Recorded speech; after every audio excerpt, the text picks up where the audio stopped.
नामावली का जब गान करते हैं तो शिल्पिल्ले बाई का स्मरण आता है उसमें। सुत बिस दियो पूज शिल्पिल्ले भक्ति रशीली पाई। देखो कितना विश्वास होता है भक्त को, कैसा वो श्रद्धावान होता है। एक राजकुमारी और दूसरी एक जमींदार की पुत्री, दोनों को मित्रता थी।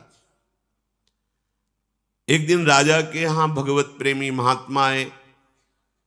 वो संत सेवी राजा थे, महात्मा जन आते रहते थे और महात्माओं का कार्य ही होता है निरंतर अपने प्रभु की सेवा और सुमिरन में मगन रहना।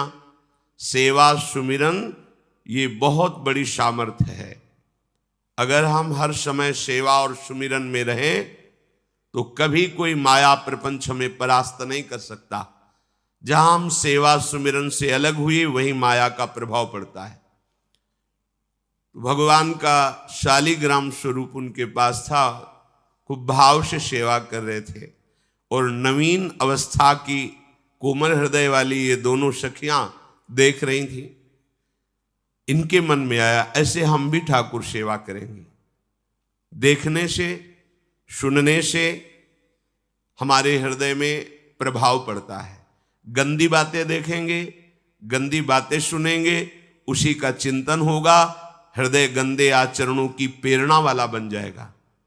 अगर हम भागवतिक बातें सुनेंगे, भागवतिक दर्शन करेंगे तो भागवतिक चिंतन होगा, हृदय भागवतिक प्रेरणा वाला बन जाएगा। कई दिन संत भगवान रुके, रोज सेवा कीर्तन कथा, सरल हृदया। उन दोनों सखियों में बात आई कि चल करके संत भगवान से कहते हमको भी ठाकुर जी दीजिए। दोनों ने चरण पकड़कर प्रार्थना की, गुरुदेव हमारे हृदय में भी इच्छा हो रही कि हमें ठाकुर सेवा मिले। अब दोनों बच्चे ही थे। संत भगवान ने विचार किया सेवा पद्धति में बहुत सावधानी की आवश्यकता होती है। अभी ये बच्चे हैं, कहीं सेवा अपराध न बन जाए। सेवा अपराध भी होता है। उपासना में चलने वाले उपासक को सेवापराध और उपसेवापराध 32 ये 64, इन पर सावधान रहना चाहिए। ये गलती नहीं होनी चाहिए। जैसे आप ठाकुर सेवक हैं, अपने घर में सेवा विराजमान किए हुए हैं। अब जैसे आपको ठाकुर जी के दर्शन के लिए जाना है, जहां तक ठाकुर जी के दर्शन करने के लिए जाना है, हो सके तो पादुका न पहने, नंगे पैर दर्शन करने जाए। यदि आप में ऐसी सामर्थ्य नहीं है किसी कारण से, तो सीढ़ियों में पादुका नहीं पहनना चाहिए। जहां से मंदिर की सीढ़ियां हैं, पादुका उतार कर माथा रखकर सीढ़ी में फिर चढ़ना चाहिए।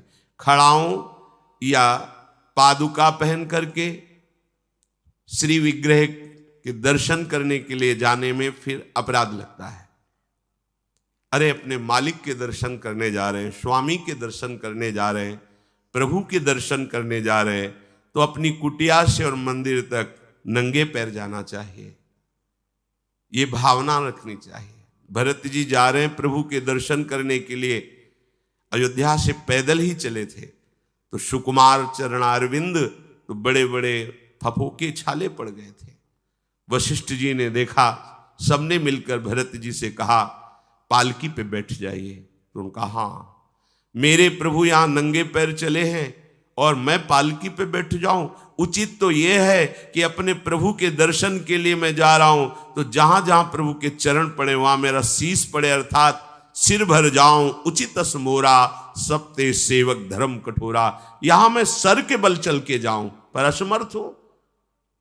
तो आप कह रहे हैं पैर में छाले पड़ गए, आप सवारी में बैठ जाइए। ऐसा नहीं हो सकता। तो अपने प्रभु के दर्शन करने के लिए जब जाए तो हो सके, सामर्थ्य हो तो पादुका न पहने, कोई खड़ाऊं चप्पल जूता आदि ना पहने। अगर पहने हैं तो बस सीढ़ी तक ही पहन कर जाए, ऊपर सीढ़ियों के नहीं। इतने सुकुमार मत बनो, ये आग में जलाया जाएगा शरीर, ये गाड़ दिया जाएगा शरीर, इससे ज्यादा प्यार ना करो। अब इतना दृढ़ विश्वास कि ये बच्चे हैं, सेवा भाव कैसे पूर्ण कर पाएंगे? तो उन संत भगवान ने दोनों बच्चियों से कहा, आप कल ठाकुर जी लाएंगे, हम आपको दे देंगे।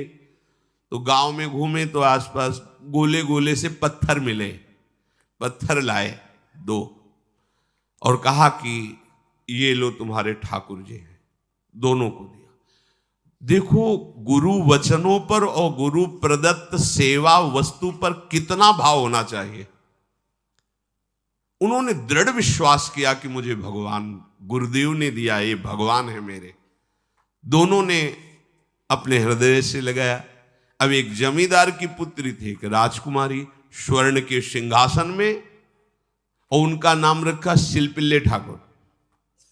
शिल मतलब पत्थर, तो उनका तुम्हारे ठाकुर का नाम शिलपिल्ले गोविंद है। दोनों सिंहासन पर रखकर आराधना करती। भाव प्रतिपल बढ़ता गया, नाम निरंतर जप।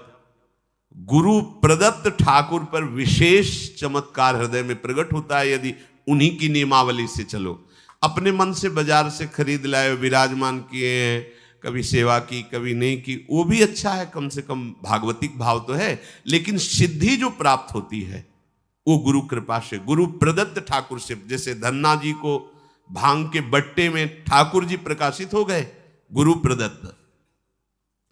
अब ये सखियां जब बड़ी हुई तो इनके ब्याह की बात थी। तो जो राजकुमारी थी उनका राजकुमार से किसी से ब्याह तय हुआ, ब्याह हो गया। अपने माता पिता से जब विदाई ली तो अपने ठाकुर जी को जो सिंहासन में थे, सिंहासन से एक सुंदर पेटी में से और गोद में रखकर, और अंदर ही अंदर जल रही है कि प्रभु मैंने प्रीतम आपको माना है, संसार के व्यवहार में ये प्रीतम बना हुआ है, पर प्रभु हमारे प्रीतम 2 नहीं हो सकते, हमने हृदय से आपको माना। इसी विचार में वो बड़ी उदास है। पहले पालकियों में ऐसा राज सैनिक चल रहे हैं, पालकियों में वो बहू जा रही है और राजकुमार घोड़े पर। राजकुमार बार बार पालकी के समीप जाता, दर्शन करने की इच्छा होती है ना, तो उदास देखता, मन में बड़ी गिलानी हुई। उसने कहा, एक नदी थी, उसने कहा यहां हम थोड़ी देर विश्राम करना चाहते हैं, राजकुमारी की पालकी रखी जाए और सैनिक दूर खड़े हो। तो राजकुमार वैसे ही आज्ञा हुई। तो बात करना चाहते हैं पर वो ना देखती है और ना बात करती है। और इतना सुंदर रूप, क्योंकि ब्रह्मचारिणी और भगवत आराधना। अब उसके हृदय में जलन हुई कि ऐसा क्या है जो हमसे बात नहीं कर रही। बस बार बार ऐसे पिटारी खोल के ऐसे ठाकुर जी को देखती। नाम जप और सेवा के प्रभाव से वो सिल नहीं रह गया था, वहां उसको सांवरे श्याम सुंदर की झांकी मिलती थी। जब अपने शिलपिल्ले ठाकुर जी को देखती तो ललित त्रिभंगी श्री लाल जो महाराज श्याम सुंदर दिखाए, अत्यंत आसक्ति। गुरु प्रदत्त किसी भी शब्द में, किसी भी वस्तु में दिव्यता होती है, बस हमारी भावना होनी चाहिए। अरे बोले ये हम नहीं दे सकते, ये गुरु प्रदत्त है, नहीं हम प्राण दे सकते हैं, लेकिन ये नहीं। जिसका गुरु वचन पर, गुरु प्रदत्त वस्तु पर, गुरु प्रदत्त ठाकुर पर दृढ़ निष्ठा हो गई, वही सिद्ध हो जाता है। अब उसने समझ लिया कि पिटारी में जो कुछ है यही हमारे और राजकुमारी के बीच में बाधा है। 2-4 दासियों को बुलाया और कहा इनको बातों में उलझाओ, पिटारी पीछे हमें दो। और प्रवीण दासियां उनको विनोद भाषा में, हंसी मजाक में बात, लेकिन वो उदासीन। धीरे से गोद में पेटी थी, ले ली, हम लिए हुए हैं, आप बातचीत में सारा, और पेटी उनको दे दी। राजकुमार ने राजकुमारी से कहा यही पेटी तो हमारे आपके बीच में बात, फेंक दी नदी में। अब तो जो उसके हृदय में पीड़ा हुई, भारी व्याकुलता। अब राजकुमार है, सैनिकों के साथ तुरंत पालकी उठवाई, महल ले गया। पर वो आसक्त है, इतनी सुंदर राजकुमारी, क्योंकि भागवतिक तेज से संपन्न में आकर्षण होता है। राजकुमारी ने कहा, यदि हमारे ठाकुर नहीं तो मैं नहीं। आज से अन्न जल त्याग, प्राण त्याग दूंगी अगर हमारे ठाकुर जी हमारे समीप नहीं तो। आज से अब एक बूंद पा कैसे पिए? अपने ठाकुर को भोग लगा के पाला है और ठाकुर जी फेंक दिए गए। भारी व्याकुलता, जैसे मीरा जी कहते, दृश्य बिन दुख न लागे नैन, न रात में नींद है न दिन में अन्न जल है, व्याकुलता। अब भयभीत हो गया राजकुमार। पूरा महल इस विषाद से हो गया कि अगर नवीन राजकुमारी प्राण त्याग देती है तो क्या होगा लोक समाज में, कि अभी नवीन राजकुमारी गई, ये लोग ऐसे निर्दयी हैं कि ऐसा व्यवहार किया कि उसने प्राण त्याग दिया। राजकुमार घुटने में आ गया। घुटने टेक कर राजकुमारी से कहा, मैं तुम्हें दुखी नहीं करना चाहता, पर मैं तुमको छोड़ भी नहीं सकता। अब हमें आप वो उपाय बताओ जिससे आप मुस्कुरा दो, आप प्रसन्न हो जाओ। तो उनका, हम अपने ठाकुर के बिना जीवित नहीं रह सकती। यदि आप हमें जीवित देखना चाहते तो हमारे ठाकुर जी ला के दो। ठाकुर जी को नदी में फेंक दिया था। पारिवारिक जनों के साथ राजकुमार उस नदी के तट पर गए और राजकुमारी से कहा, तुम्हें इतना प्रेम ठाकुर जी से, तो तुमसे ठाकुर जी कितना प्रेम करते हैं? अगर तुमसे ठाकुर जी प्रेम करते हैं तो मुझे प्रमाणित कर दो, तो मैं जीवन भर तुम्हारी आज्ञा में रहूंगा। अच्छा, तो तुम ये देखना चाहते हो कि ठाकुर जी हमसे कितना प्रेम करते हैं? हाथ फैलाया और आर्त भाव से पुकारा कि गोविंद, अब आपके बिना मैंने जीवित नहीं रहना। अंदर से जेव ही प्रार्थना की तो जल से सिंहासन सहित सिलपिल्ले भगवान जैसे कोई वायु के प्रवाह में आ रहा हो, ऐसे आए और छाती से चिपक गए। पूरा परिवार, राजकुमार ये देख रहा था।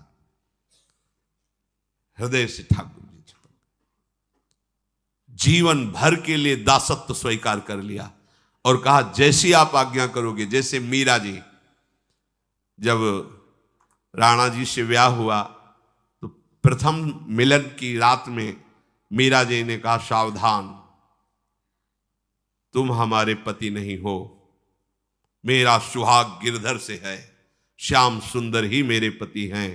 व्यवहार में तुम पति बने हो। यदि हमारी बात समझ पा रहे हो तो जीवन में कभी हमारा स्पर्श मत करना। ये जीवन केवल गिरधर के लिए, दूसरे के लिए नहीं। उतर गए शैया से और जैसे सेवक होता है, बोले, अहो भाग्य, मुझे ये सौभाग्य मिला कि इतनी महाभाग्यवती की सेवा करने का।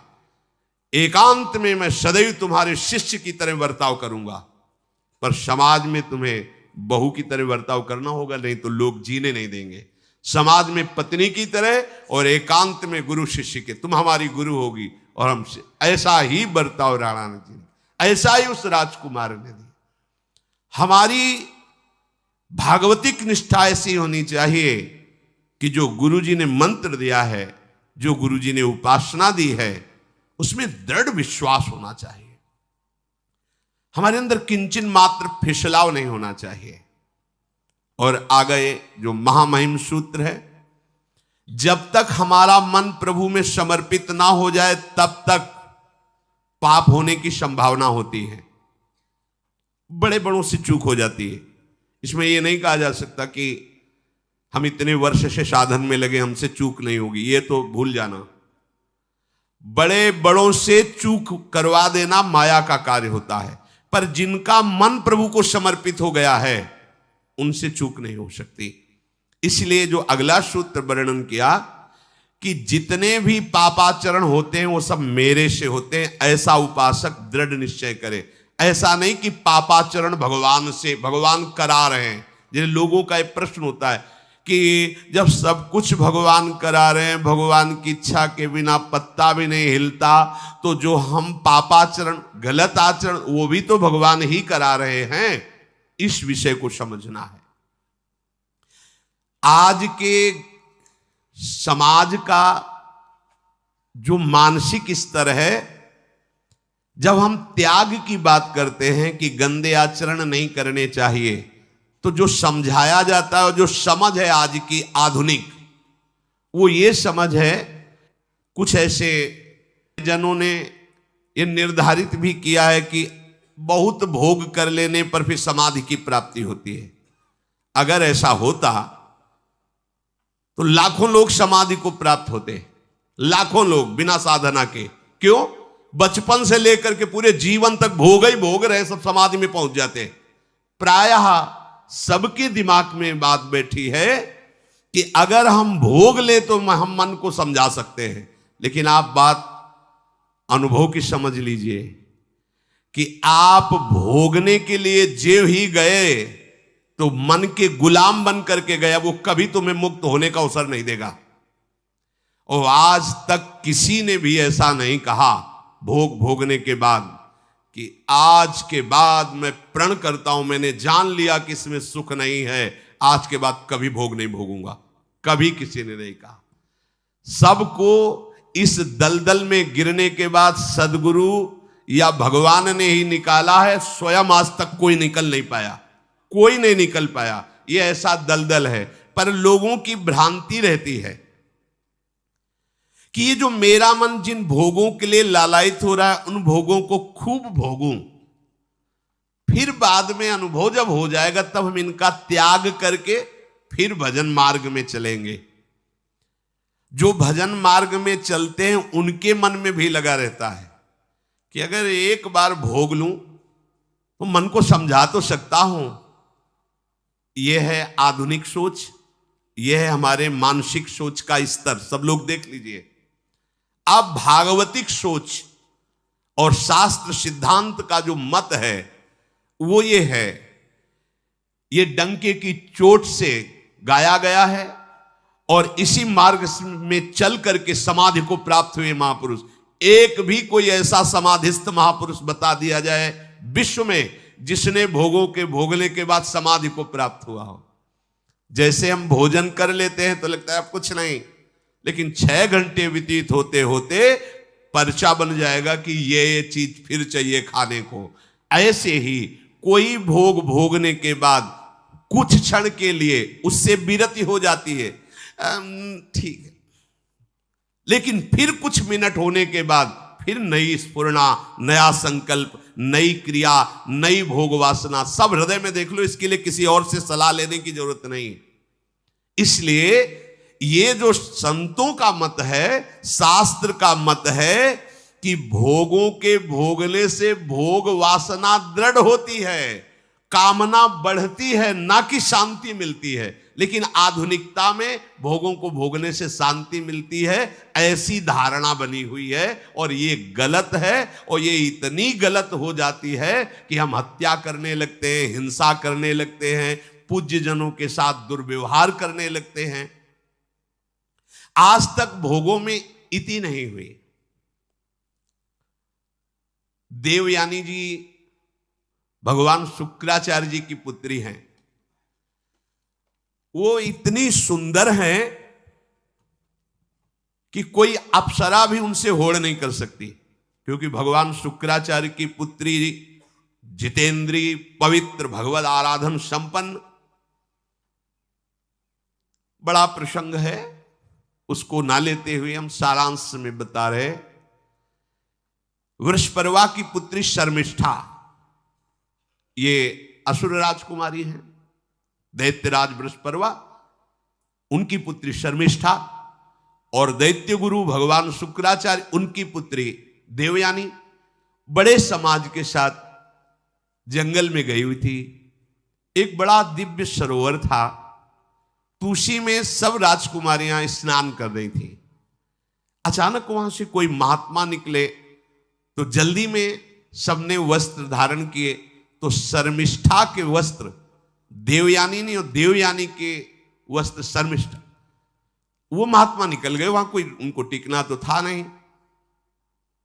देवयानी ने देखा कि मेरे पवित्र वस्त्र, देवयानी ने वस्त्र धारण नहीं किया शर्मिष्ठा के। जो महात्मा चले तो देखा कि हमारे वस्त्र ये राजपुत्री शर्मिष्ठा धारण किए। तो उनका, तुझे पता है मेरे वस्त्रों को स्पर्श करने का भी तेरे को अधिकार नहीं, तूने धारण कैसे कर लिया? तो उनका, ज्यादा मत बोल, इतना गुमान करके मत बोल। जैसे सब सेवक पलते हैं मेरे महाराज से, ऐसे तेरा पिता और तू भी मेरे महाराज के द्वारा ही पोषित है, क्योंकि वो तो राजा है, सारी सेवाएं वही देते हैं। ऐसा नहीं बोलना चाहिए, क्योंकि गुरु पुत्री है, आचार्य पुत्री है और सम्माननीय है, पर ऐसा वो बोल गई शर्मिष्ठा।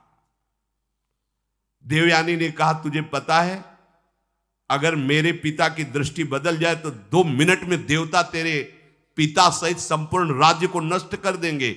मेरे पिताजी के भय से ही देवता आक्रमण नहीं कर। शुक्राचार्य मंत्रवेत्ता है। ज्यादा बात बढ़ गई तो राजकुमारी का शासन चलता है। उसने कहा इस गुरुपुत्री को उठाकर कुएं में डाल दिया जाए, और उस समय वस्त्र धारण नहीं की हुई थी, उनको उसी स्थिति में डाल दिया गया और वो चली गई। उसी समय शिकार खेलने के लिए महाराज ययाति चक्रवर्ती सम्राट तो आवाज सुनी। सैनिकों ने बताया कि कोई देवपुत्री है, दिव्य तेज प्रकाशित हो रहा है उनके शरीर से, और दूर से देखा है ऐसा लग रहा है कि शायद वो वस्त्रहीन भी हैं। उन्होंने कहा तुम लोग दूर जाओ, और स्वयं महाराज ययाति गए और उनको तो जब हाथ पकड़ के निकाला और अपने वस्त्र से उनको आवेष्टित किया तो उन्होंने कहा कि हमारी आर्य मर्यादा है, एक बार आपने हमारे शरीर को देख लिया और हमारे हाथ को पकड़ लिया, अब आप हमारे जीवन भर के लिए पति स्वरूप हैं, स्वीकार कीजिए। तो उन्होंने कहा कि देवपुत्री मैं तो आपका परिचय भी नहीं जानता हूं, आप कौन हैं? तो उन्होंने कहा भगवान शुक्राचार्य की पुत्री देवयानी। घुटने पे हो गए तत्काल। उन्होंने कहा इतने बड़े महापुरुष की पुत्री के साथ मैं ब्याह कर सकूं, मेरी सामर्थ्य नहीं, क्योंकि मैं क्षत्रिय कुल में प्रकट हुआ राज परिवार से हूं, और वो तो देवताओं के द्वारा भी वंदनीय है शुक्राचार्य जी। तो उनका आप निश्चिंत रहो, ये विषय मैं संभालूंगी, पर आप मेरे पति हैं, ये स्वीकार कीजिए। बोले यदि शुक्राचार्य जी इस पर राजी हैं तो हम ये बात स्वीकार करते हैं। शुक्राचार्य जी विलंब होने के कारण व्याकुल ही थे। देवयानी जी ययाति जी को लेके गई। बड़ा प्रसंग है, पर उन्होंने कहा जब आप राजी हैं तो हम राजी हैं। शुक्राचार्य जी राजी हुए और वृषपर्वा को सूचना दिया कि मैं तुम्हारे राज्य को त्याग कर जा रहा हूं। वो तो तत्काल आकर चरणों में गिरे, महाराज आपके बिना मेरा अस्तित्व क्या है, आप कैसे राजी हो सकते हो? बोले मेरी पुत्री को दिगंबर करके कुएं में डाल दिया गया, मैं इस अपराध से बिल्कुल तुम्हें माफ नहीं कर सकते। बोले कोई उपाय? तो बोले देवयानी बोले। तो देवयानी ने कहा तुम्हारी पुत्री हमारी दासी होकर चले तो मैं तुम्हें क्षमा कर दूंगी। बोले बिल्कुल ठीक, तथास्तु।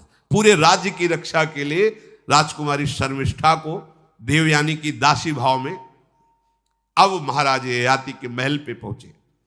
देवयानी ने कहा कि ये जो दासी भाव में आई हुई हैं ये सर्वांग सुंदरी हैं, और आपका कभी मन उधर चलना भी नहीं चाहिए, अगर चलेगा तो आप हमारे दंड के पात्र बन जाएंगे। स्वीकार कर लिया और बहुत दूर उनके लिए महल का निर्माण करवाया और वो सेवा में आती रही। कुछ समय के बाद जब देवयानी जी के पुत्र हुए तो वन विहार के लिए अपने पुत्रों को लेकर चली, तो उधर शर्मिष्ठा के 2 पुत्र हो चुके थे, इनको पता भी नहीं था, और वो दौड़ कर आए, ययाति को पिताश्री कह करके आलिंगन किया। छोटे छोटे बच्चे। देवयानी ने कहा कि हमने कहा था तुम्हें देखना भी नहीं है, और ये किसके पुत्र हैं? शर्मिष्ठा मुस्कुरा रही थी। देवयानी ने कहा अब तुम्हें दंड देंगी ही देंगी, और चली गई भगवान शुक्राचार्य जी के पास।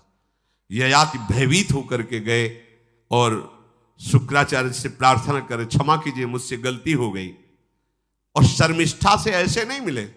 शर्मिष्ठा ने कहा था कि आप जानते हैं कि मैं दासी नहीं हूं, मैं राजकुमारी हूं, ईर्ष्यावश दासी बना करके लाई गई हूं, और मेरी सखी के पति हो इसलिए आप मेरे भी पति हो, मेरा अधिकार है आपसे संतान उत्पन्न करने का, शास्त्रीय सिद्धांत है।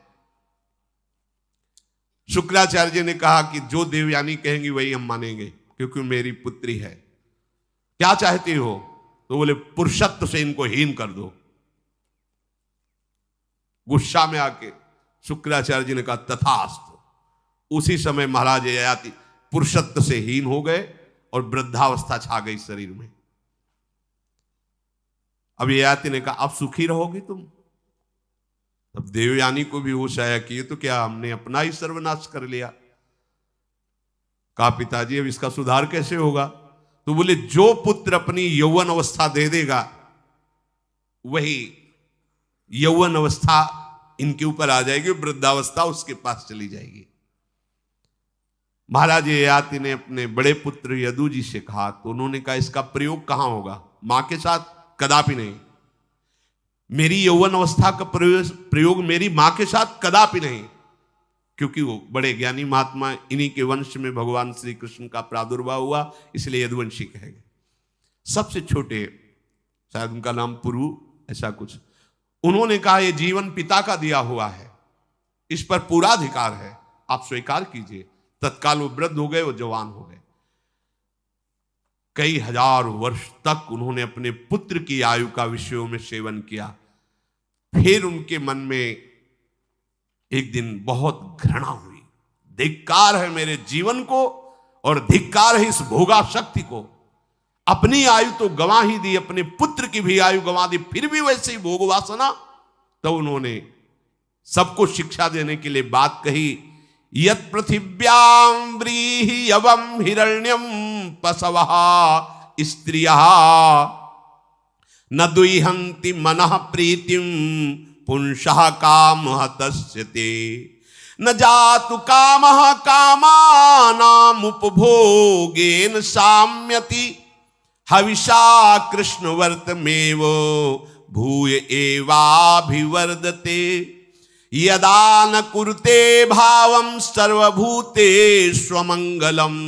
समदृष्टेस्तदा पुंसः सर्वा सुखमया दिशा या दुस्त्यजा दुर्मति भीर्जीर्यतो या न जीर्यते ताम तृष्णा दुःख निवहाम शर्म कामो द्रुतम त्यजेत। जिसका हृदय काम से व्याकुल हो गया है, उसको त्रिभुवन की सारी सुंदरी स्त्रियां दे दी जाएं, जौ धान स्वर्ण पशु सब वैभव, तो भी वो कभी तृप्त नहीं हो सकता। ये महाराज ययाति का अनुभव। त्रिभुवन की विषय भोग भोगने से भोग वासना शांत नहीं होती, वरम और प्रबल हो जाती है। जैसे घी की आहुति डालने पर आग भड़क उठती है, वैसे ही भोगों को भोगते ही रहने पर भोग वासनाएं प्रबल रूप धारण कर लेती है और वो इतना कमजोर हो जाता है कि सोचता है मैं इसके बिना जी नहीं सकता। जब मनुष्य किसी भी प्राणी से राग कर बैठता है तो उसके हृदय की सामर्थ्य नष्ट हो जाती है। किसी भी, देखो ना, छोटे छोटे नशाओं में इतना हम आसक्त हो जाते हैं, अब हम इसके बिना जी नहीं सकते। किसी भी वस्तु का जब हम भोग करते, इसके बिना जी नहीं सकते। इसलिए सबको संदेश महाराज ययाति देते हैं, यदि तुम अपनी कामना को शांत करने वाले, रोकने वाले बन गए तो दसों दिशाएं तुम्हारे लिए सुखमयी हो जाएंगी। विषयी पुरुष को तृष्णा रात दिन जलाती रहती है, बहुत भोग भोगने पर भी वो कभी शांति या तृप्ति प्राप्त नहीं कर पाता। इसलिए जब हम भगवत मार्ग में चलते हैं तो ये तृष्णा और कामना ये डाइन की तरह हमारे हृदय में लगी रहती है। तृष्णा, भोगे हुए भोग को बार बार भोगने की इच्छा, कामना, सुने हुए देखे हुए भोगों को भोगने की इच्छा। तो उपासक जब तक अपने मन को प्रभु में नहीं दे पाता, तब तक मन ये धोखा दे देता है। इसलिए बहुत सावधान रहना चाहिए। प्रभु की शरण में हो करके नाम जप करो और सदैव गुरुजनों की आज्ञा पर रहो, तो ये काम, कामना, वासना, ममता, आसक्ति, राग, द्वेष ये तुम्हें बांध नहीं पाएंगे। इनकी कृपा से आपको भगवत साक्षात्कार हो जाएगा। गुरु वाणी, संतों की वाणी, ये हमारा जीवन बन जाए। अगर ये जीवन नहीं है तो फिर मन हमें ऐसी जगह फंसा देगा जहां से हम निकल नहीं पाएंगे। इसलिए सावधान होकर जीवन व्यतीत कीजिए। बड़ा अमूल्य जीवन है। अमूल्य जीवन का लाभ है भगवत प्राप्ति, भगवत साक्षात्कार। श्री राधा वल्लभ लाल।